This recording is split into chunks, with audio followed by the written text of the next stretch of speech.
ضلالة. Baik, kita mulai insyaallah taala. Sampai mana kita? Aina wasalna?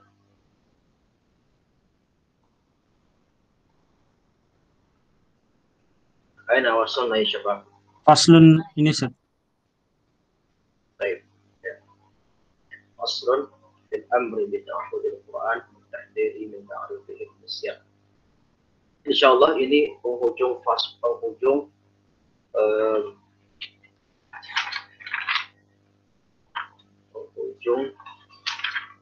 bab kelima.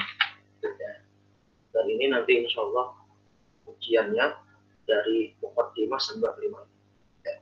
Jadi kalau misalnya nanti kita besok atau pekan depan masih lanjut dars, maka bab 16 terusnya itu nanti buat ujian.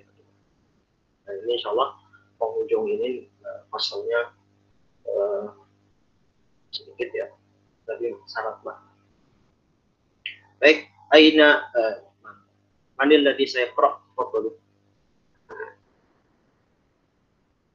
Siapa yang mau baca?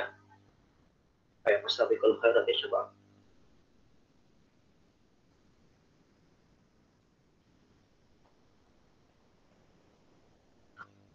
Ya, yang mau baca enggak?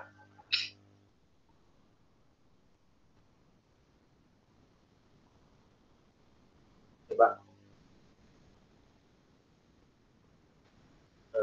Ini coba, Rudi baca Rudi.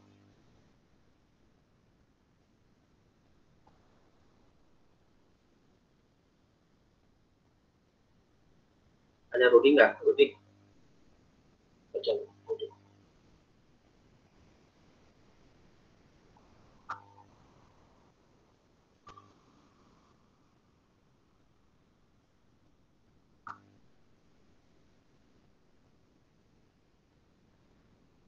Rudi mana Rudi? Aina antum? Tasma'uni?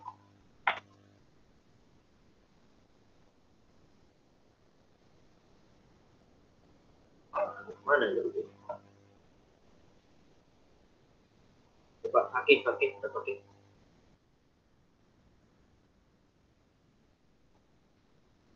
Ada juga tadi masuk.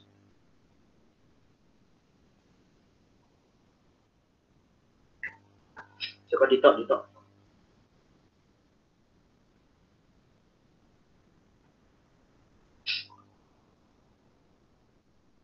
Coba baca ditok. Nah Ustaz, tapi Anda nggak bisa nyalakan video Ustaz. Ya, baca.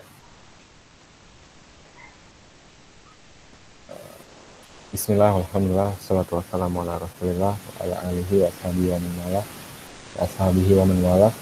Allahumma fir lana wa li syuyukhina wa li walidina wa li jami'il muslimin. Amin. Qala mu'allif rahimahullah ta'ala, fasal fil amri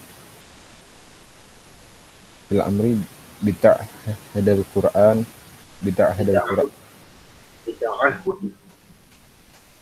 fil amri bita'hudal Qur'an wal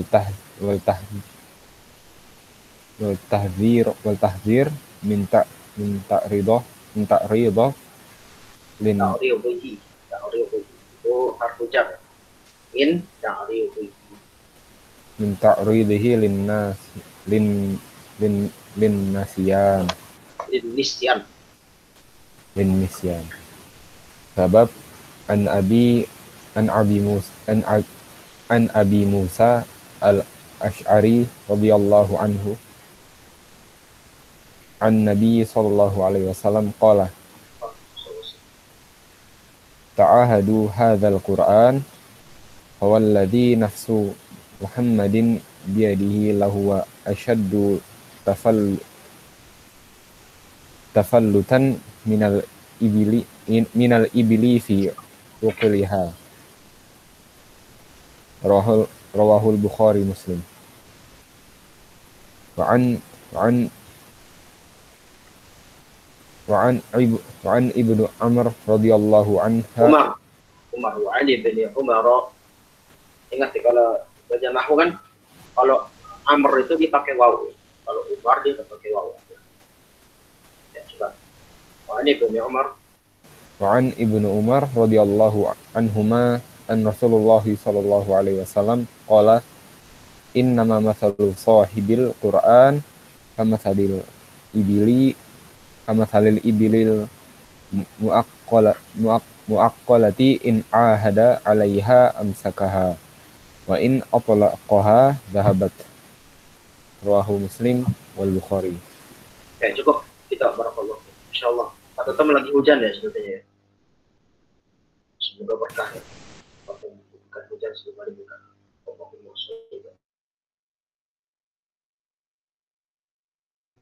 Baik. Rudi ayo antum.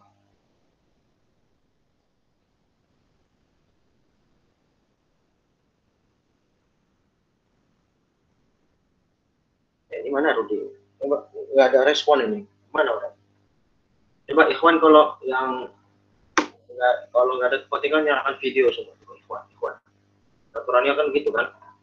Yang nggak ada kepentingan kalau ini nyalakan video biar saya tahu kalian pada ngapain. Rudi mana ini? Ada orangnya cuma nggak jawab. Ya. Coba Kemal deh Kemal. Lanjut.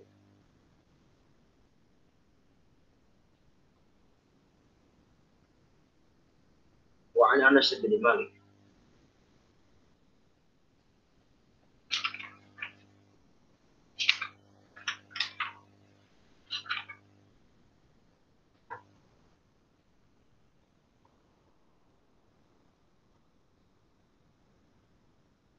dapat Kemal? Maaf udah baca Ustaz dari tadi di mute lupa. Oh ya. وعن أنس بن مالك Wa an Anas bin Malik radhiyallahu anhu qala Rasulullah sallallahu alaihi wasallam uridat alayya ujuru ummati hatta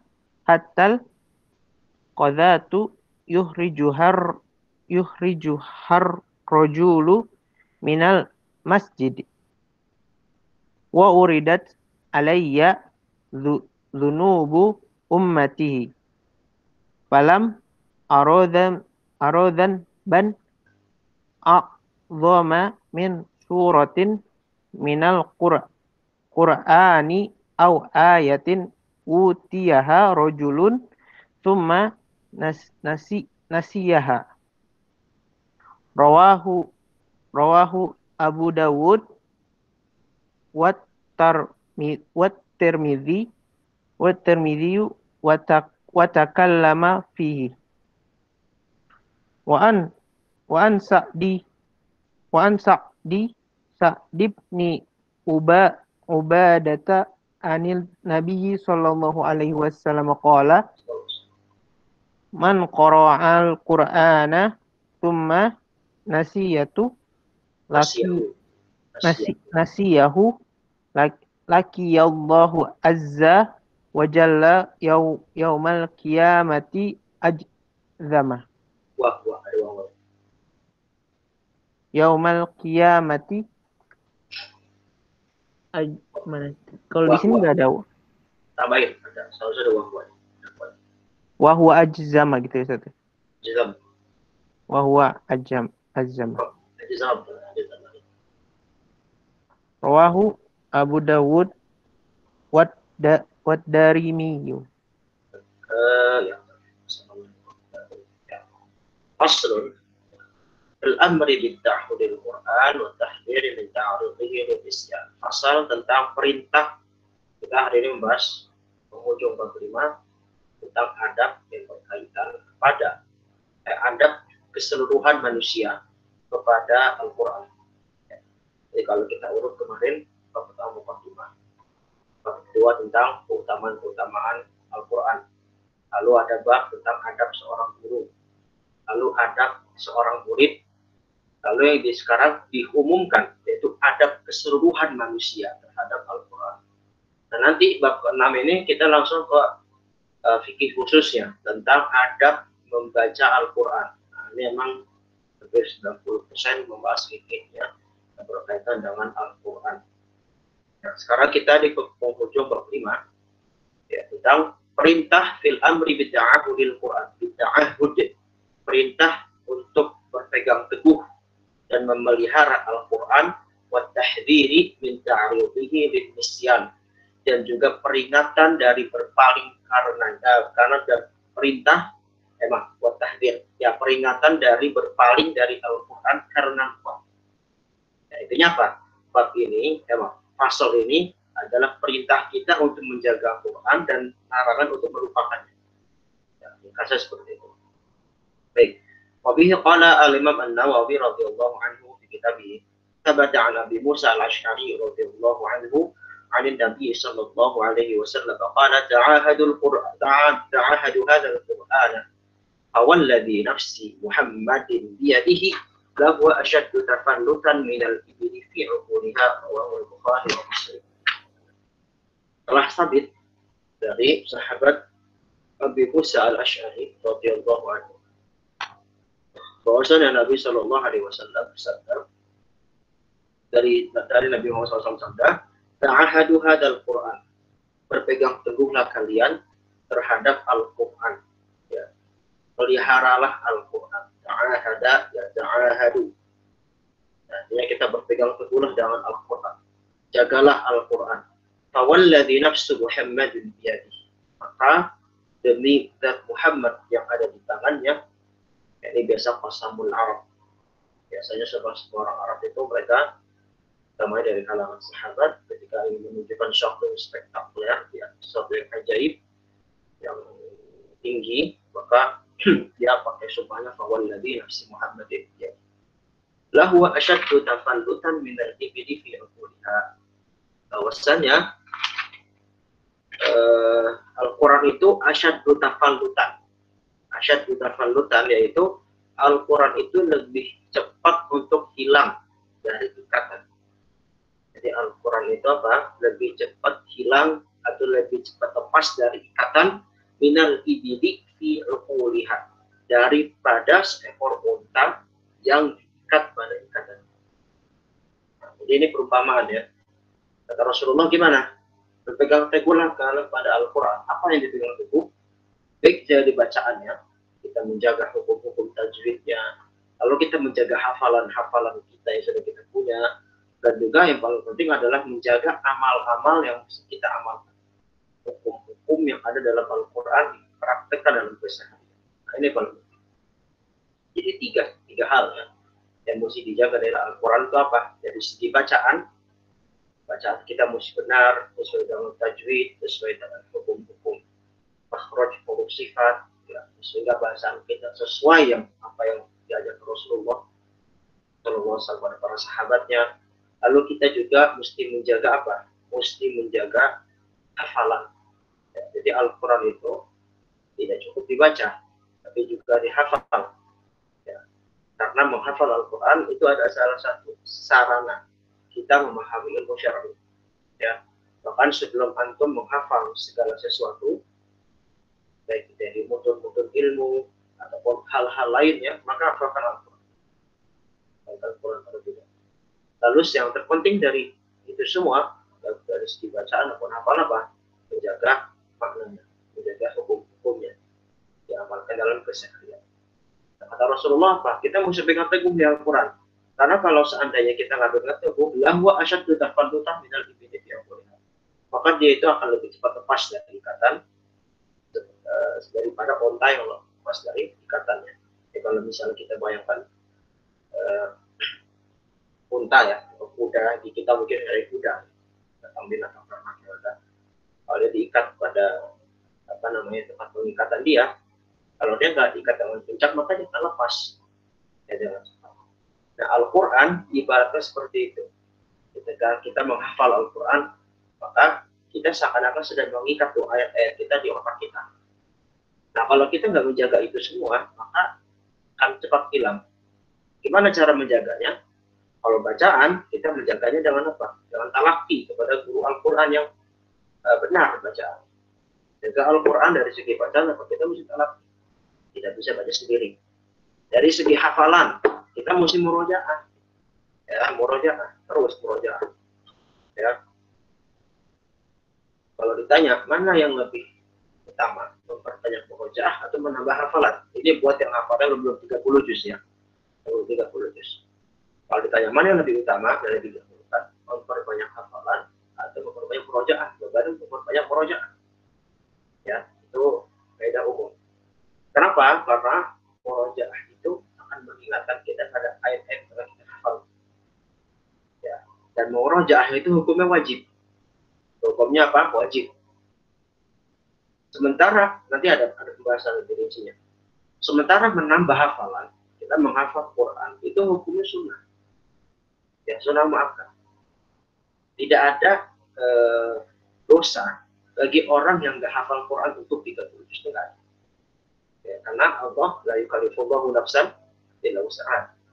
Allah tidak membebani hamba-hambanya dengan sesanggupannya.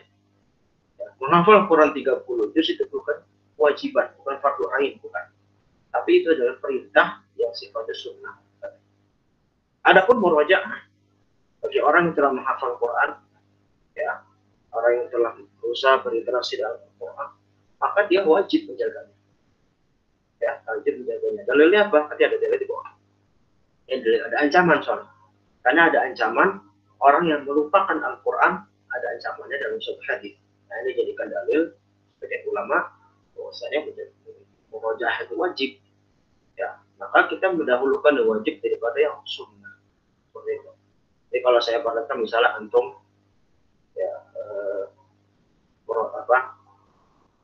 punya hafalan 5 juz misalnya. Maka 5 juz itu di murojaah dulu pada beberapa kali. Ya. Nambahnya nggak usah banyak-banyak. Ya. Cukup 3 ayat, 5 ayat. Nanti emang cara menambah hafalan itu berbeda setiap orang. Punya kemampuan berbeda-beda antara satu orang lain. Ya. Ada yang cuma bisa 3 ayat, ada yang cuma bisa 5 ayat. Maka muskilah, nggak ada masalah. Ya. Yang penting apa? Ketika dia menghafal, dia tahu konsekuensinya. Ya, begitu. Wa 'an Ibnu Umar radhiyallahu anhuma, dari Ibnu Umar radhiyallahu anhuma, anna Rasulullah sallallahu alaihi wasallam qala, Rasulullah sallallahu alaihi wasallam bersabda, "Innama mathalu sahibil Qur'an kamathali sahibil ibil mu'aqqar." Sesungguhnya perumpamaan orang yang memiliki Al-Qur'an. Artinya apa? Orang yang memiliki hafal Al-Qur'an, orang yang ahli Qur'an, hamil Qur'an, kamathali sahibil ibil mu'aqqar. Seperti orang yang punya unta terikat. Ya. In ahada 'alaiha amsakaha. Jikalau dia berpegang teguh kepadanya, maka akan terjaga. Kalau misalnya kita punya unta, bukan dijaga, taruh di pohon, orang-orang Arab itu kan, kita punya kuda, taruh di pinggiran, jika dengan benar, maka akan terjaga, nggak akan lepas. Wa in atlaqaha dhahabat. Tapi kalau kita biarin aja, ya diikat, nggak di apa, nggak dijaga, ya, maka ya akan lepas begitu saja. Jadi artinya apa? Yang hafal Al-Quran itu ibarat seperti itu. Sama seperti kita menuntut ilmu. Kalau kalian ingat di meja pesan, di mahkamah pesan ya, bagaimana perkataan Syafi'i, qayyidul ilma bil kitab. Ikatlah ilmu itu dengan tulisan. Ya, ini juga sama ya. Kalau Quran bisa kita hafalan di murojaah, cara mengulang-ulang. Nah, tapi kalau ilmu bisa kita menuntut ilmu. Begini kita lagi majelis ilmu, maka gimana ngikatnya? Ya dengan ditulis. Ya, ada faedah-faedah baru, tulis. Ya, kalau antum sudah berulang kali dengan faedah ini, ya nggak masalah. Tapi kalau antum dapat faedah baru, tulis. Ya, sungguh orang yang rugi kalau dia dapat faedah baru, yang mungkin dia nggak tahu kesempatan berikutnya dapat atau enggak, terus dia membiarkan faedah itu berlalu saja. Karena faedah ilmu itu apa? Seperti kijang buruan. Misalnya, kalau ada kijang, kita dapat buruan, sudah diambil, sayang banget. Seperti itu ya. Jadi perbandingannya seperti itu. Kalau ilmu kita tulis, cara menilai. Kalau Quran jangan di murojaah. Ya, murojaah. Kapan waktu baik untuk murojaah? Kapan saja. Ya, kapan saja. Tapi kalau mau cari waktu terbaik, pagi dan sore. Pengalaman saya pribadi ya, pagi sore. Tapi sebenarnya pagi sore itu buat nambah sedikit kita membaca masalah menghafal Quran berhubungan dengan antum semua kan masih dalam tahap halaqah kita dalam tahfidz ya, dalam tahfidz. Bagaimana cara menghafal Quran yang baik ya waktunya adalah subuh ya, pada subuh, pada asar ya, karena menurut para penghafal ya, Quran, para hafid, para ustaz ya, memang yang paling yang waktu itu yang paling baik tuh, otak kita tuh lagi encer itu di waktu itu. Mungkin di sini kalau ada anak biologi mungkin bisa ngasih tahu apa emang benar nggak kenapa manusia bisa pagi-pagi itu encer banget otak, jadi bisa di pelajaran, bisa menghafal ya. Mungkin bisa kasih faedah kalau Pak. Jadi subuh dan asar. Kalau murojaah itu kapan saja. Ya, murojaah itu nggak harus tunggu duduk, ya. Atau bisa berjalan, ya, naik motor, ya kan, jalan kaki. Murojaah mati musnah. Gitu ya. Nanti itu ada fikirnya itu sendiri. Jadi murojaah itu kapan saja. Sehingga murojaah itu mesti lebih banyak. Di satu hari antum nambah cukup satu waktu, maka murojaahnya 3 waktu, gitu ya. Misalnya di subuh nambah, atau zuhurnya, asarnya, murojaah terus. Saya kadang hafalan antum, apalagi yang udah hafalannya banyak, 10 juz ke atas, itu mesti banyak hafalan. Murojaah 1, 2 juz hari, 2 juz. Nah, salah satu sarana yang memudahkan murojaah itu apa? Ikut lomba, ya ikut lomba, terus ada kompetisi. Itu memudahkan. Biasanya itu termotivasi. Ya. Jadi kalau misalnya antum di masa-masa biasa nih, sekarang nih, nggak ikut lomba, nggak ada kompetisi, kan mungkin ya biasanya lah gitu kan, hafalan Quran ya biasa. Cuma kalau ikut lomba, ikut kompetisi, itu ada penyemangat. Ya ingat tujuannya tetap ya. Jadi saya kalau ini sebenarnya saya sampaikan kalau dikasih motivasi buat teman-teman hafid. Fakultas kalau misalnya MTQ UI ya sebagainya, saya kasih motivasi.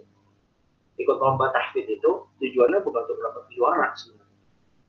Ya, boleh juara ya, juara 1, juara 2, juara 3, atau trofi. Itu adalah tambah duniawi semata. Tapi yang paling penting apa? Bisa jaga murojaah, bisa jaga hafalan Quran kita naik. Jadi terbukti ya kalau kita ikut lomba, biasanya kita akan termotivasi lebih tinggi untuk menjaga hafalan. Nah, seperti itu. Jadi kita bolehlah gunakan wasilah-wasilah itu.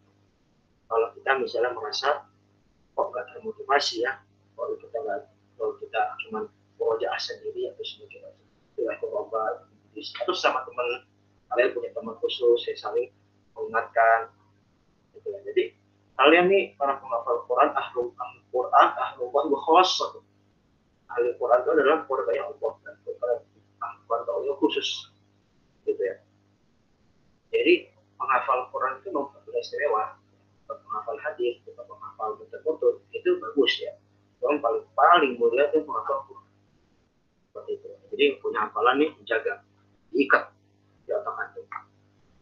Wabihi qala wa an Anas bin Malik radhiyallahu anhu qala Rasulullah sallallahu alaihi wasallam Rasulullah sallallahu alaihi wasallam sabda uridat alayya ujuru ummati hatta yuqadatu yukhrijuha ar-rajulu minal masjid. Dari sahabat Anas bin Malik ya, bahwa Rasulullah bersabda, "Waridat alayya ujuru ummati." Ditampilkan kepadaku pahala umat. Ditampilkan kepadaku pahala umat. Hatta al-qadatu yukhrijuha ar-rajulu minal masjid. Sampai ada suatu pahala yang itu sebenarnya remeh. Itu apa? Ada orang yang mengeluarkan al-qadah. Kodah itu ada kotoran mungkin kayak debu ya, atau kotoran yang sifatnya remeh. Jadi ada orang yang mengeluarkan kotoran dari masjid. Jadi Rasulullah pada saat itu dikenalkan oleh Allah Subhanahu Wa Taala, nih pahala umat Muhammad. Ya. Satu ada yang mungkin rajin sholat malam, satu yang rajin ibadah, puasa sunnah, ada yang rajin santunan anak yatim, pokoknya banyak ibadah-ibadah yang mereka lakukan. Nah ada satu pahala yang Allah tampilkan, yang itu sebenarnya remeh tapi besar. Itu apa?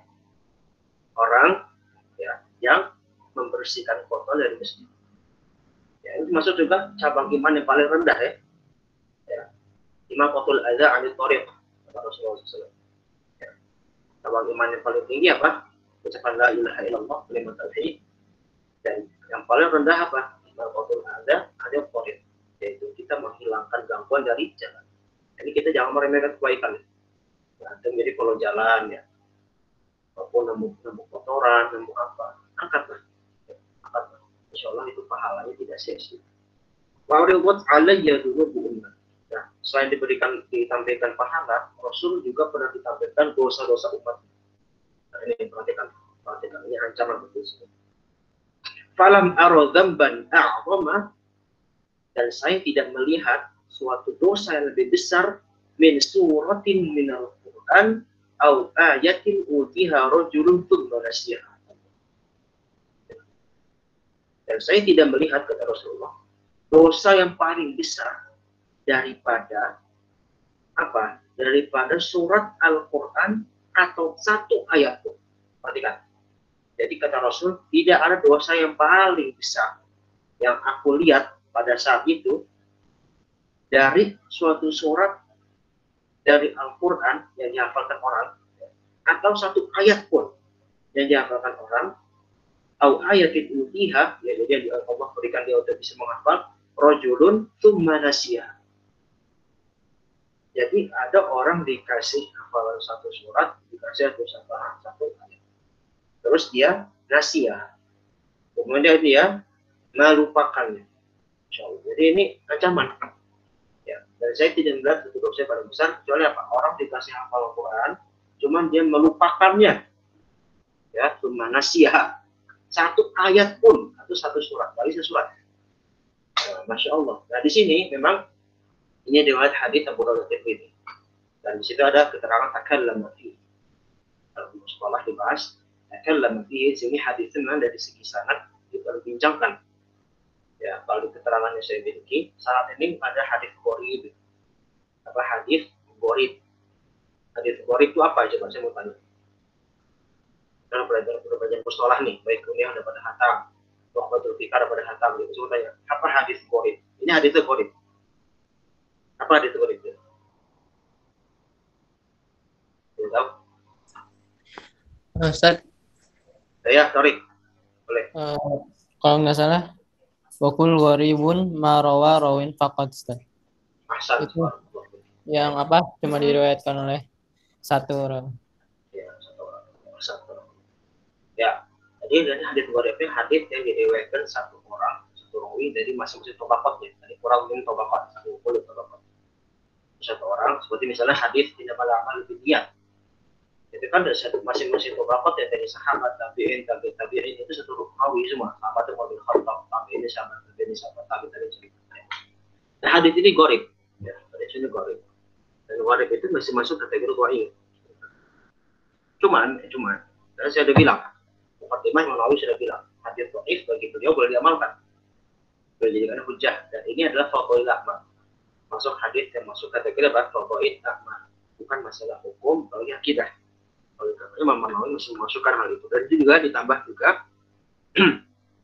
hadis ini juga memiliki syawahid, ya, pendukung yang dari sanadnya ataupun dari matannya yang memiliki pendukung sehingga hadis ini masih bisa diterima, masukkan ke dalam sini.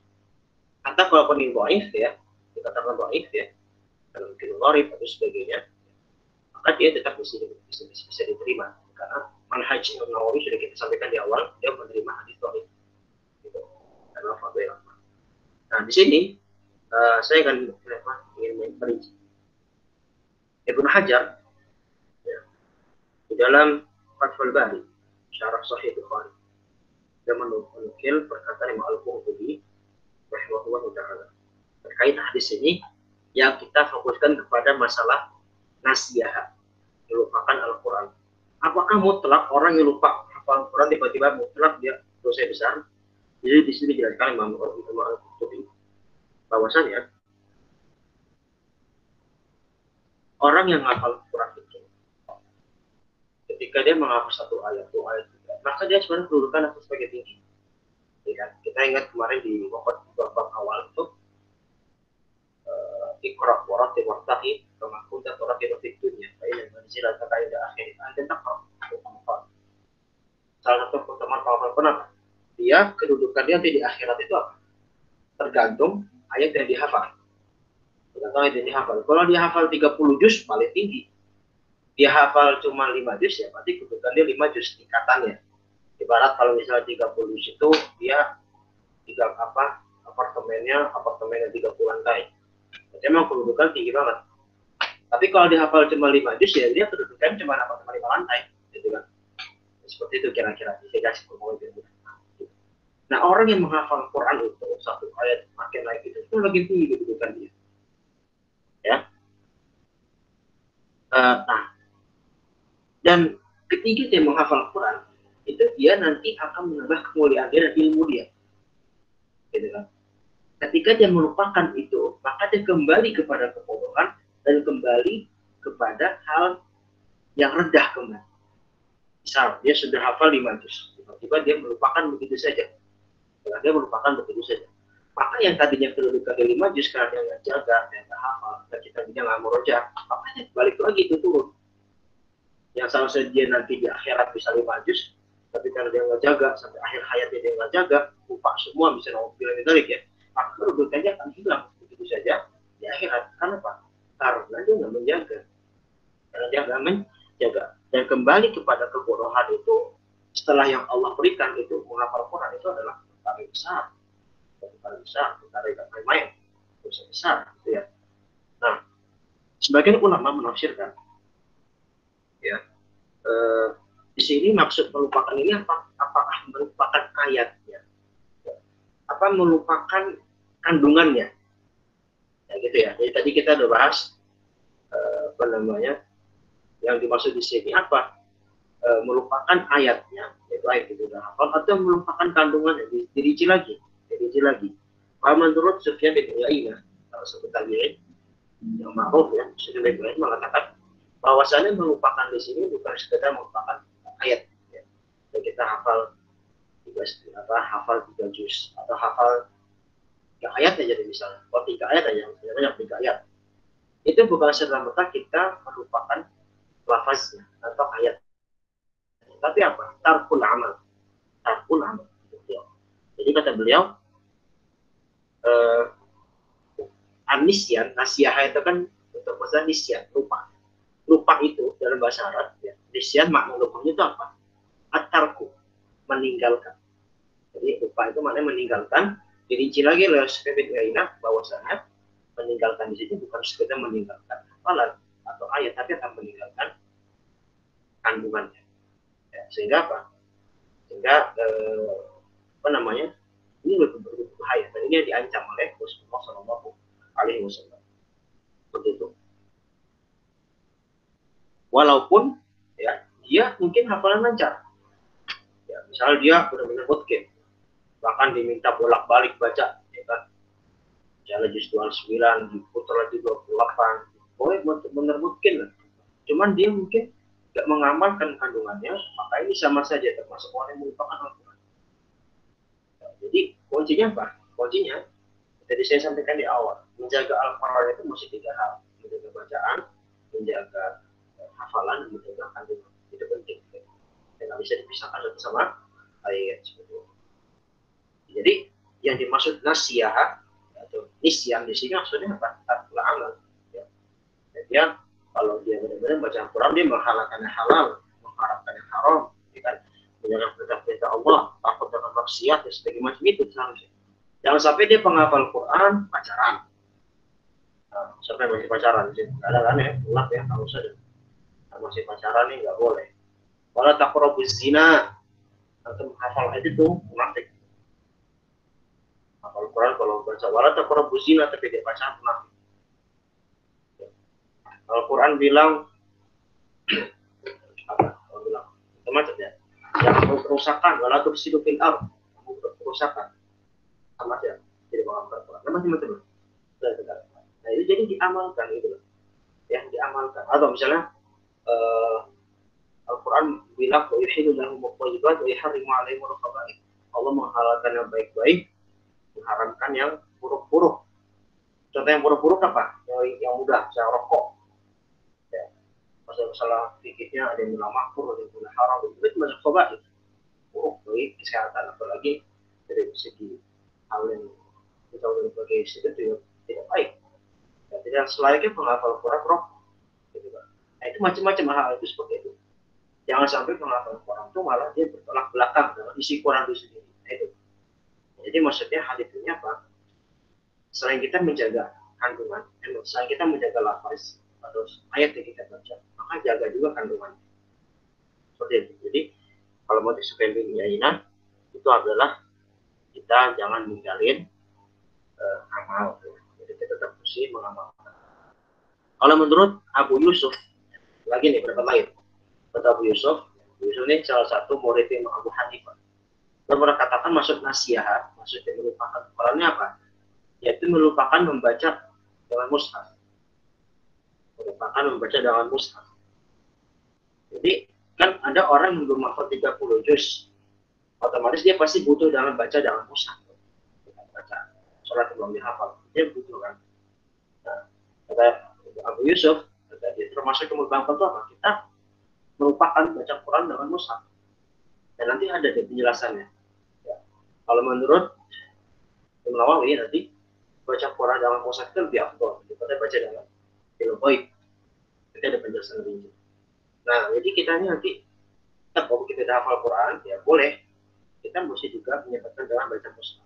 Walaupun nanti dalam murojaah tentunya atau restoran para guru itu mesti dalam film baik, ya itu beda kondisi. Tapi kalau kita darus yang tilawah sendiri, maka tetaplah kita mesti sempatkan dengan baca mushaf. Jangan sampai kita sama sekali tidak lupa mushaf. Nah, itu ya. Jadi maksud nasihat. Jadi intinya apa? Jangan sampai kita benar-benar melupakan ayatnya.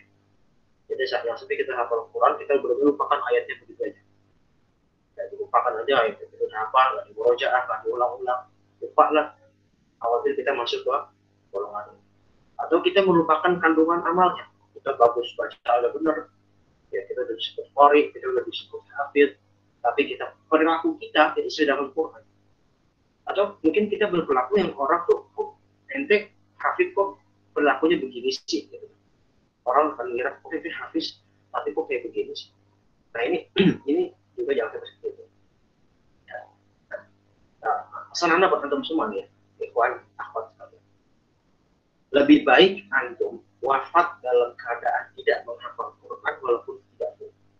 Artinya misalnya antum wafat dalam keadaan belum menghafal 30 juz, lebih baik daripada antum wafat dalam keadaan cuma pernah 30 juz selesai.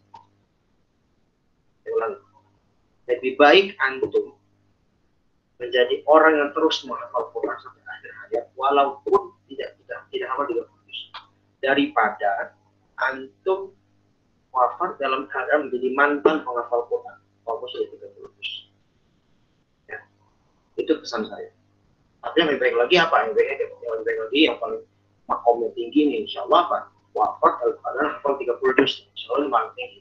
Tapi ini saya ingin membandingkan. Kenapa? Karena realitanya seperti itu. Ya. Sekarang, ini, gak usah jauh-jauh deh. Nanti dengan kampus kita. Ya, banyak ya, orang-orang yang masuk suatu kampus yang umum gitu, atau nggak harus umum di kampus Islam aja. Dia dulu mungkin dari pesantren dari mana, hafal Quran, ya bahkan bisa berjus-jus, masuk ke kampus, dia melupakan begitu saja karena pengaruh pergaulan dan sebagainya, dan dia bangga. Gua dulu gitu kan, gua dulu hafalnya 10 juz, gua hafalnya dulu 20 juz, sekarang udah lupa. Dan enteng bilang begitu, tahu udah lupa. Ini azim. Ya, perhatikan semua. Azim, perkara yang sungguh-sungguh besar. Musibah. Ya. Antum bilang, saya dulu tuh pernah hafal 10 juz, tapi sekarang saya lupa. Udah lama nggak murojaah. Gitu kan lagi ngomong sama teman santai. Wallahi itu musibah. Musibatun kubro. Besar itu biasanya. Saya paling nggak suka dengan teman saya ngomong gitu. Ya akhi, antum dikasih nikmat yang paling besar itu apa? Bukan nikmat hidup aja. Allah kasih mata, Allah kasih air, itu nikmat kehidupan. Tapi nikmat paling hakiki itu Allah kasih berikan apa? Antum bisa ngafal kalam Allah. Terus antum bilang jangan entengnya tanpa ada rasa penyesalan sedikit ini bilang dulu hafal sedikit sekarang lupa. Alhamdulillah. Semoga Allah jauh dari itu. Nah ini teman-teman kalian masih kuliah, masih ada yang semester 1, 2, 3, 4, 10. Jadikan antum itu kalau punya hafal itu dijaga, jaga. keistiqomahan antum dalam menjaga hafal Quran itu lebih baik daripada antum jadi mantan menghafal Quran. Itu musibah, wallahi musibah. Itu banyak terjadi. Ya, banyak terjadi. Ya, jadi antum lebih baiklah ahabul a'mal ila Allah ya Allah wa in qalla. Sebaik-baik amal itu yang sedikit, yang konsisten walaupun sedikit. Satu hari cuma hafal 2 ayat, tapi konsisten. Daripada antum nggak langsung hafal 30 selesai, terus setelah itu lupakan begitu saja. Musibah, musibah. Ya, jadi pesan saya nih, buat saya juga pribadi tuh ya, dan juga buat kita semua ya. Yang udah punya hafal Quran itu jangan bangga kalau lupa. Justru aku mesti nyesel, bisa antum sedih, nangis atau. Jangan malah, jangan entengnya bilang, oh dulu saya gini hafalan gini sekarang lupa. Enteng bilang, yang saya kesel tuh kan, bilang lupa itu dengan enteng gitu, nggak ada rasa penyesalan. Nggak bilang astagfirullah saya dulu, atau misalnya nggak ada rasa la haula wala quwwata illa billah, ada penyesalan gitu, tidak ada penyesalan dia, dan dia kan begitu saja. Yang ini termasuk yang Allah firmankan di surah Al-Hasyr, wala taqulu kalladzina nasullaha fanasiyahum anfusahum. Jangan kamu jangan jadi orang yang melupakan Allah, maka Allah lupakan diri mereka. Ya, ini jangan sampai seperti ini ya, ikhwan. Ini saya paling sensitif kalau bicara masalah Quran. Maaf, ini musibah, lagi musibah. Jadi kalau antum nih, tanya antum, misalnya punya teman di kampus juga, dia punya hafalan Quran, terus dia lupakan, antum nasihati itu, nasihati. Ya, akhi atau guru atau sebagainya, panggilan atau lah, maju lagi dikit-dikit. Jangan nasihat yang setidaknya tidak perlu kayak gitu juga, tapi kita bisa tidaknya udah aman atau nahi mungkar, gitu. Jangan biarkan teman kita pada tersebut. Kalau dia nggak terima ya udah, nanti kita sampaikan. Jadi sekali lagi saya bilang buat ikhwas kalian, itu kalau punya hafal itu dijaga aja. Ya. Allah lebih menghargai proses. Allah lebih menghargai proses daripada hasil. Percuma hasil banyak tapi dia tidak konsisten. Ya, percuma.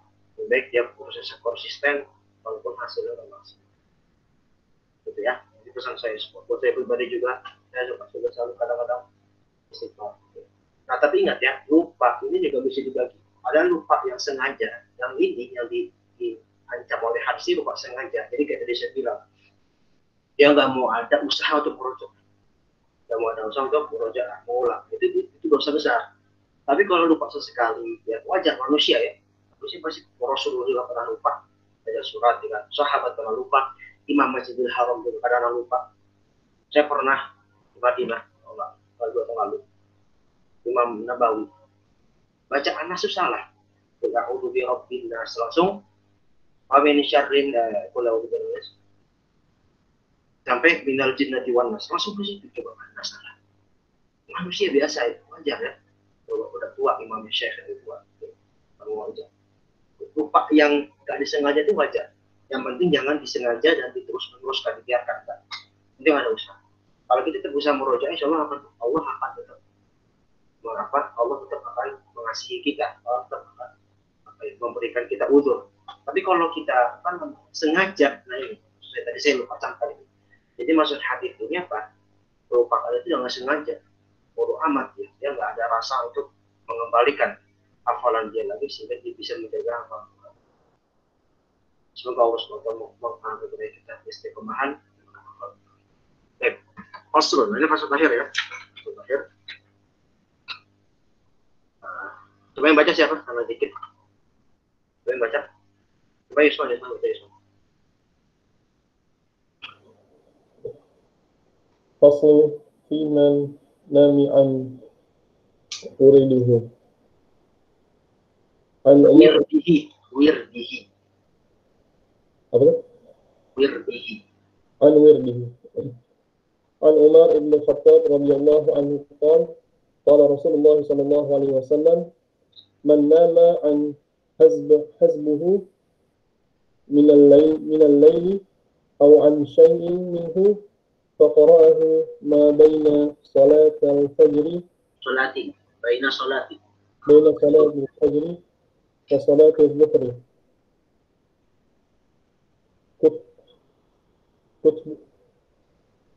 kutiba lahu ka'annahu qara'ahu min al-layl Rawahul Muslim. وعن سليمان بن ياسر قال أبو أسد رضي الله عنه نمت البارحة عن وردي حتى أصبحت فلما أصبحت استرجعت وكان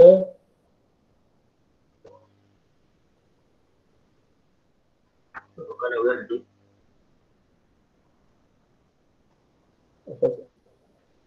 وكان وردي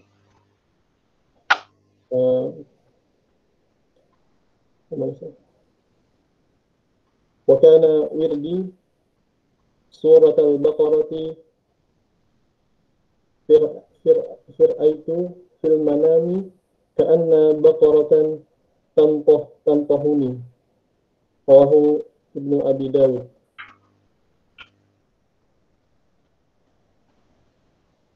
Begitu.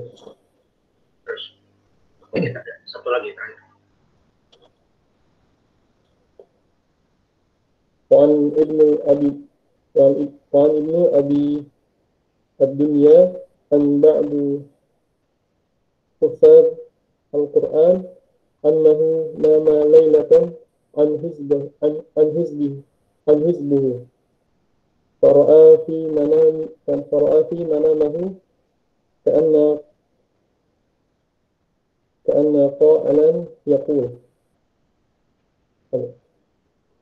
عجبت من جسم ومن صحة ومن فتى نام إلى الفجر وموت لا من خطفاته في ظلم الليل إذا يسري. Pasal terakhir dari bab ini untuk kita malam ini faslun fi man nama 'an wirdi. Pasal tentang bagi orang yang tertidur dari wirid. Wirid itu apa? Jadi ini wirid itu kayak bacaan harian kita yang wiridnya. Nanti ada kata wirid, ada kata hizb, itu sama. Wirid itu kayak bacaan harian, doa harian. Kadar tertentu, jadi bacaan dalam kadar tertentu yang menjadi rutinitas orang, namanya wirid. Jadi bacaan wirid itu adalah dan yang rutinitas dan tertentu bagi orang. Nah, gimana kalau seseorang terluput dia dari wiridannya, ya, dia tertidur dari wiridannya. Dan ini di sini masuk wiridnya juga bukan hanya sekedar bacaan Quran, tapi apa ibadahnya yang satu dalam bacaan Quran atau sholat malam atau tahajud. An Umar bin Al-Khattab radhiyallahu anhu qala Rasulullah sallallahu alaihi wasallam. Dari Umar, Rasulullah bersabda, "Man nama an hizbihi min al-lail." Barang siapa yang tertidur dari hizb. Hizb itu apa? Wirid sama ya. Hizb itu wirid. Jadi, barang siapa tertidur dari wiridannya, wiridan hariannya pada suatu malam, atau an syai'in minhu, ya, atau dari sesuatu darinya. Jadi dia mungkin dari wiridannya, dari ibadahnya, tentu yang dilaksanakan di malam hari. Faqara'ahu ma baina sholatil fajr wa sholatil duha. Maka hendaknya dia melaksanakannya di antara sholat subuh dan sholat zuhur. Yang duha ya, duha. Kutiba lahu ka'annama qara'ahu bil lail wa hum. Maka ketika dia melaksanakan itu, maka dia akan seperti membaca pada malam. Nah, ini maksudnya tahajud ya. Nah, saya sudah bilang kan kita pas masuk pasal tentang apa muhafadzah ala qiraatil lail. Kita baca malam hari. Maksudnya ini menjaga tahajud. Jadi kita baca maksud hadis ini kita menjaga apa namanya? Menjaga bacaan Quran di malam hari itu dalam tahajud. Nah, ibadah qiyam. Dan ini memang kita bilang ini salah satu ciri orang-orang mukmin. Al-Furqan dibilang wa ibadur rahmanil ladzina yamshuna 'alal ardi hamna wa idza khatabahumul jahiluna qalu salama wal ladzina yabituna li rabbihim sujjadan wa qiyama. Pertama apa? Jadi ciri ibadur rahman. Ya, mengucapkan salam pada orang yang apa namanya orang jahil, orang mencela dia salah, dia sabar. Kedua apa? Hablum minallahnya dia tahajud. Walladzina yabituna li rabbihim sujjadan wa qiyam. Yang menegakkan malam dengan sujud dan berdiri. Nah, ini salah satu keutamaan ya, bahwa kita sama Fadilah itu daripada yang mutail. Nah, kalau kita luput, misalnya orang itu luput pada suatu malam tidur, ya, capek lah, ya, udah niat bangun tapi nggak bangun, istirahat, maka boleh kita qadha. Maksud tadi fakor aku membayar sholat al-fajri, sholat al-dhuhri, maksudnya kita qadha. Boleh kita qadha antara waktu subuh dan zuhur, waktu duha, ya duha. Maka kalau kita qadha maka kita pahalanya seakan-akan kita baca di malam. Kaifiahnya sudah saya sampaikan ya Pak lalu. Kalau kita qadha di siang hari maka ditambah 1 rakaat. Biasanya 3 rakaat, 2 plus 1, maka di siang hari kalau di qadha jadi 4, 2 plus 2. Jadi genap karena bilangan sholat di siang hari jumlahnya genap. Kalau misalnya rajinnya 11 berarti 12 kayak Rasulullah SAW. Wa an Sulaiman bin Yasar qala Abu Usaid yamtul barihah an hatta asbah. Ada salah seorang Abu Usaid. Allah ya, Abu Usaid ini apakah sahabat tabi'in dan cek lagi. Pokoknya ada seorang bernama Abu Usaid. Ada seorang soleh ya. Dia berkata, "Nimtul barihah an wirdi hatta asbah." Saya tertidur pada suatu malam dari wiridan saya nih. Sehingga saya bangun pagi. Jadi bangun, aduh, lupa nih tahajud nih. Siangan, gitu kan. Kalau kita kan kesiangan mulu. Ya enggak, aku aja, ya. Sekarang coba diubah nih, ya. Ramah ketawa-tawa. Tidur. Jadi, coba sekarang kita dibiasakan. Kemarin, wah, Allah, sekarang satu pekan tuh antum nggak kuat, ya kan minimal 2 kali 3 kali itu bagus. Setiap hari jangan tiap hari tidur aja, nanti di akhir ini akan ada sindiran buat kita semua, buat para pemuda yang nggak mau, yang nggak lagi sama malam ada sindiran. Jadi Abu Usaid berkata, saya tertidur malam hari sehingga wirid dan saya itu kelewat, saya nggak sholat hari buat aja sampai pagi hari. Falamma asbahtu, maka ketika saya pagi hari istarja'tu, maka saya kaget, saya sadar dia lupa semalam saya nggak tahajud gitu. Orang soleh itu gitu dulu ya, orang tabi'in sahabat itu kalau mereka nggak tahajud itu luar biasa. Mereka benar-benar soleh minta ampun sampai ada sahabat siapa yang saya lupa, kalau nggak salah Abdurrahman bin Auf. Kalau beliau nggak tahajud langsung sedekah, sedekahnya banyak, orang kaya mau sukses, sedekahnya berapa ya? Kalau sedekahnya kalau nggak masih makan itu orang fakir miskin, insyaallah. Kalau nggak salah saya dapat riwayat ada orang ini seperti itu, tapi bisa dicek. Itu saking tahajud yang sunnah itu sunnah. Kalau kita kan tinggal gitu ya, tahajud udah lah capek, kita kan lebih sering ngasih uzur kita, tapi kita mesti istiqamah, kita mesti astaghfirul khairat. Kalau sahabat tadi ini generasi salaf yang terbaik, ya mereka ibadah sunnah itu udah jadi wajib, ya, seakan-akan wajib untuk mereka. Ya, jadi pas udah pagi dia sadar, ya kan? Makanya wirdi dan dia itu biasanya malam-malam wiridannya baca apa? Surat Al-Baqarah, baca surat Baqarah, masya Allah. Dan malam tuh wiridnya baca surat Baqarah. Nah, faro'aitu fil manami ka'anna baqaratan tampih. Jadi unik nih. Nah, terus saya tiba-tiba lihat di mimpi. Pas malam esok ya kalian, malam saya nggak tahu incernya, pas tiba-tiba pas di mimpi kok saya lihat ada sapi, kan Baqarah kan sapi ya, Baqarah kan apa sapi betina kan, tiba-tiba saya kok ada sapi tampil di nanduk saya.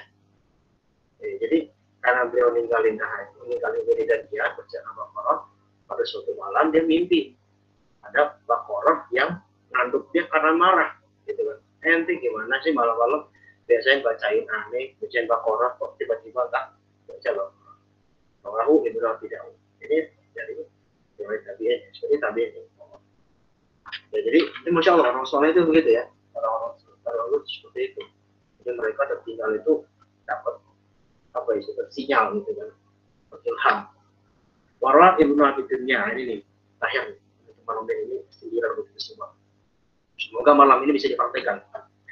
Warwa Ibnu Abi Dunya an ba'di hafadil Quran annahu nama lailatan an hizbihi. Dan diriwayatkan dari Ibnu Abi Dunya dari sebagian penghafal Quran, dari sebagian penghafal Quran bahwasanya ada seorang penghafal Quran itu dia suatu malam tertidur nggak baca hizbnya, nggak baca wiridannya, dia nggak tahajud, nggak baca Quran gitu kan. Kalau afi manamihi ka'anna fadlan yakun, maka ketika pada suatu malam lagi dia mimpi ada orang yang ngasih perkataan kepada dia, ajib dari suatu syair, ajib tu min jismin wa min sihatin wa min fatan nama ilal fajri wal mautu la tu'manu khufatuhu fi zulamil layli ila yasri. Luar biasa. 9. Kata orang yang dalam mimpi itu bilang gimana? Ajib itu min jismin wa min sihatin. Saya heran sama orang yang badannya tuh ukur, badannya sehat, kayak Yusuf itu ya, ukur gitu kan, sehat gitu kan.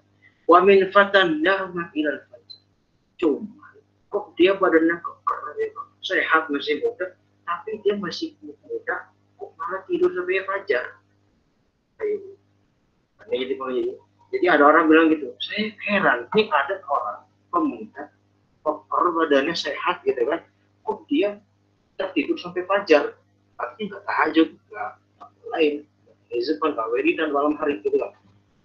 Wal mautu la tu'manu khufatuhu, sementara mati itu nggak ada yang tahu, langkah kematian itu nggak ada yang tahu kita. Bisa jadi nggak malam-malam biar kita mati, bisa nggak? Tengah hari sebelum datang subuh aja, bisa, gitu kan.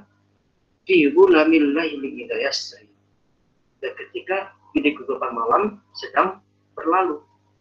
Jadi kita tuh kalau kita kesiangan itu udah aib banget sebenarnya, aib banget yang kita nggak boleh biasakan ya. Jadi salah satu syair menyindir, jadi jangan sampai ini kita kesiangan, kita malah merasa aman dari adanya kematian dari apa. Makanya para salaf itu mereka malam-malam mereka itu dihidupkan dalam pikiran, dalam ibadah itu apa? Agar kalau mereka waktu itu beribadah, ya. Jadi mereka mulia. Gitu. Nah, sekarang gimana kita? Coba lah, mulai malam ini nih, tugasnya coba pulang-pulang gitu. Malam tuh kita lihat tahajud, wiridan, apa? Jadi kita tuh malam tuh kita nggak tidur gitu. Kalau subuh tuh masih ditanya, ya saya kira. Hamalatul Quran, para pengemban, para pemegang Quran, para generasi yang memikul Al-Quran itu kalau kita ibadah soal subuhnya itu udah harus pasti ya, subuhnya nggak boleh siang. Para ahli Quran itu subuhnya nggak boleh siang. Dan ditanya tuh ahli Quran itu gimana tahajudnya, gimana qiyamul lailnya gitu. Jadi sekarang kita mesti naik makom, makom kita mesti naik tinggi ya. Jadi makom jangan makom sholat subuh doang. Kalau kita makomnya sholat subuh jam 5, karena subuh jam 4, naikin lah punya mesti jam 4, kalau sekarang jam 4 kan. Nah, kalau udah masuk subuh jam 4, karena makomnya naik, bangun jam setengah 4, ya bangun dah hadir. Ya, insya Allah. Baik, saya mungkin ini, saya selagi menutup ya. Nah, saya lupa ya, bukan lalu kita nggak ada berdiri sahut ya. Ada mau ambil foto? Ada nggak? Ada. Besok aja ya, sekalian ya. Boleh. Boleh. Bentar, sorry. Kalau tadi kita bahas dari bab 1 atau 5, utamanya bab 5 tadi. Ada tentang interaksi orang pada Al-Quran. Rata-rata itu kan kita bicara hampir contoh. Jadi kita bilang Al-Quran itu mesti rajin tahajud, rajin puasa, dan sebagainya. Tapi ingat, itu juga ada hamdul minas. Artinya apa? Ketika seorang hamil Al-Quran, dia rajin ibadah, sunnah yang dikerjakan, wajib yang dikerjakan, nggak pernah bolong. Jangan lupa, dia hidup bersosial. Betul? Ya. Dan hidup bersosial apa? Jangan sampai kita menjadi ahli ibadah, ahli tahajud, ahli puasa, ahli siang. Tapi kata-kata kita potong. Ya. Jangan sampai kita ahli ibadah, ahli sholat. Ya. Sampai kita mungkin sampai ya, pokoknya waktu kita mau doa ibadah, tapi kita malah tidak peduli sama orang lain. Ya. Nah, jadi Islam itu tidak hanya membicarakan spiritual. Islam itu tidak bicara spiritual. Ini kan kita bicara spiritual. Al-Quran mesti rajin ibadahnya. Tapi kita juga mesti membicarakan apa? Sosial. Ya. Kita mesti membicarakan kemasyarakatan. Gitu ya. Jadi jangan membatasi Islam. Ini sedikit saya ingin menyinggung fenomena sekarang. Islam itu tidak hanya membicarakan spiritual, Jadi jangan sampai kita memisahkan agama dengan kehidupan dunia. Ya, sekarang ada orang yang bisa memisahkan, antumnya orang Islam, udah nggak usah ngomong macam-macam lah, nggak usah ngomong sosial, nggak usah ngomong politik, nggak usah ngomong sejarah, nggak usah ngomong ekonomi, udah nggak usah, ibadah aja. Nggak usah kuliah. Saya rasa antum sini udah dewasa semua, sini para intelektual semua, saya paham maksudnya. Jadi jangan membatasi Islam itu hanya dengan ibadah. Saya pernah pesan ke jamaah dalam di dalam visi Muhammadiyah. Saya kan dulu pernah ya, saya pernah bikin jurnal tentang Muhammadiyah. Tapi si Muhammadiyah artinya apa? Selain dengan ibadah spiritual itu kan ibadah ke masyarakat. Ketika dia menafsirkan dan konsep al-maut konsep al-maut. Jadi itu yang menjadikan Muhammadiyah atau dari semua itu dia berkembang sampai sekarang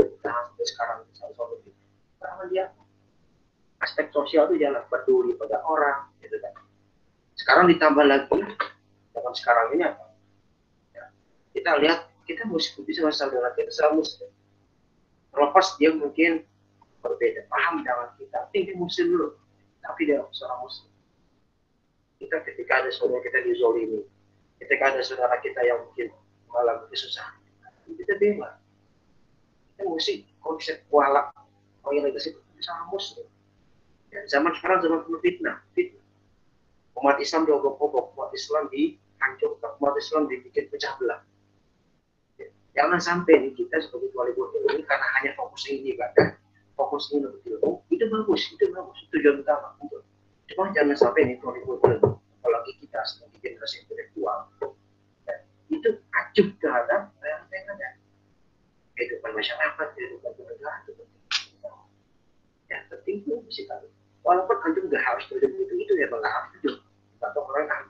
Tapi untuk tahu itu agar tidak fitnah, maka itu wajib. Sahabat Hudzaifah bin Al-Yaman itu beliau salah satu sahabat Nabi SAW yang menanyakan tentang fitnah. Tujuannya apa? Agar terhindar dari fitnah. Makanya kita baca kisah-kisah hadis tentang akhir zaman, fitnah akhir zaman, itu rata-rata rawinya siapa? Hudzaifah bin Yaman.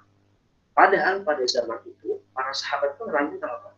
Hanya pada Rasulullah kebaikan, hanya Rasulullah tentang masalah amal-amal soleh, hanya pada Rasulullah hal yang sifatnya memang kebaikan spiritual. Tetapi Hudzaifah bin Yaman dia peduli agar apa? Kalau tidak fitnah, kita bisa tidak fitnah. Jadi caranya kalau tidak fitnah, ya ini nasihat terakhir ya buat majelis hari terakhir. Kita ketika zaman fitnah ini zaman fitnah sekarang, kita tahu bagaimana kita terjadi negeri kita secara khusus. Kalau kita yang terhindar dari fitnah, bukan berarti kita diam saja. Justru menghindar dari fitnah, kita mesti tahu mana yang fitnah, mana yang bukan. Apa ainul fitnahnya apa? Apa isi fitnah itu apa? Agar kita mana benar yang salah. Jangan sampai dengan diamnya kita, malah kita apa? Malah kita terjebak pada kebatilan. Oh itu kan itu. Kita membela kesalahan, kita membela berzolim. Ya, jadi pesan saya buat teman-teman sekalian, para intelektual atau generasi bangsa ke depannya, kita mesti tetap jangan sampai menjadi orang yang hanya fokus pada spiritual. Jadilah orang yang beragama sebagai muslim, ya, muslim itu kuat secara rohani, kuat secara jasmani, kuat secara pemikiran, kuat secara ibadah, itu mesti lengkap. Gitu ya. Jadi tetap untuk talibul ilmu tetap wajib ya. Ilmu terus belajar ya. Tapi jangan lupa ada realita yang ada kita mesti hadapkan.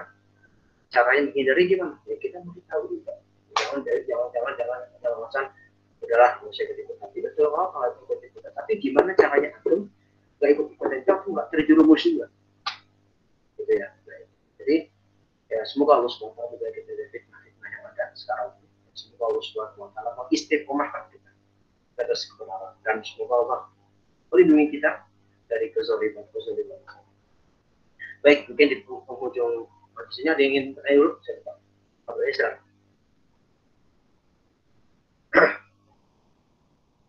Jelas semua? Atau tidak jelas? Luki gimana Luki? Segar ya Luki ya? Luki semangat Luki. Luki ini paling rajin ibadahnya. Luki ini paling rajin ibadah. Paling pagi bangun. catatan lainnya. Jadi malam ini buat semuanya nih pesan saya, bangun pagi ya, bangun pagi. Biasakan kita jangan subuh itu pasti. Tahajud yang mulai. Oke. Baik, mungkin di minggu ini kita doa dulu ya. Kita doakan kalau masalah ada saudara kita Alfian ya. Alfian tadi bilang dia udah punya level ya. Tapi masya Allah, Alfian katanya alam dia ada terindikasi gejala COVID. Alam. Tadi dia bilang begitu dan menunggu tes swab. Semoga Allah subhanahu menjaga ya dari kesembuhan. Kalaupun kan belum tes swab jadi kan nggak tahu hasil. Ya semoga aja kalau misalnya negatif alhamdulillah ya. Tapi kalau positif misalnya kita bukan berharap semoga Allah menjaga. Ditambah lagi guru kita Cangkirul masih juga dalam kondisi sakit ya. Masya Allah. Jadi sekarang kita fitnah kesehatan ada, fitnah politik ada, fitnah macam-macam ada. Jadi kita mesti berdoa. Astagfirullah, astagfirullah, astagfirullah. Alhamdulillah. Allahumma shalli wa sallim ala nabiyyina Muhammad. Rabbana zalamna anfusana wa illam taghfir lana ربنا لا تزغ قلوبنا بعد إذ هديتنا وهب لنا من لدنك رحمة ربنا إننا آمنا فاغفر لنا ذنوبنا وقنا عذاب اللهم اشف مرضانا اللهم اشف مرضانا اللهم اشف مرضانا وارحم موتانا وارحم موتانا وارحم موتانا اللهم إنا نعوذ بك من البلاء اللهم إنا نعوذ بك من الوباء والجنون ومن كل سيء أسقام اللهم لا سهل إلا ما جعلته سهلا فاسهل علينا في كل أمورنا ووفقنا فيه اللهم لا سهل إلا ما جعلته سهلا فاسهل علينا في كل أمورنا ووفقنا فيه برحمتك يا أرحم الراحمين اللهم اجعل هذا البلد إندونيسيا آمنا مطمئنا اللهم اجعل هذا البلد إندونيسيا آمنا مطمئنا اللهم اجعل هذا البلد إندونيسيا آمنا مطمئنا اللهم ارحم شهداءنا اللهم ارحم شهداءنا الذين قتلوا وظلموا وأنت خير الراحمين وأنت خير الحافظين ربنا اغفر لنا ولوالدينا وارحمهم كما ربونا صغارا ربنا آتنا في الدنيا حسنة وفي الآخرة حسنة وقنا عذاب النار وصلى الله على نبينا محمد الحمد لله نختتم بدعاء كفارة المجلس سبحانك اللهم وبحمدك أشهد أن لا إله إلا أنت أستغفرك وأتوب إليك. Baik, kalau yang majelis laut silakan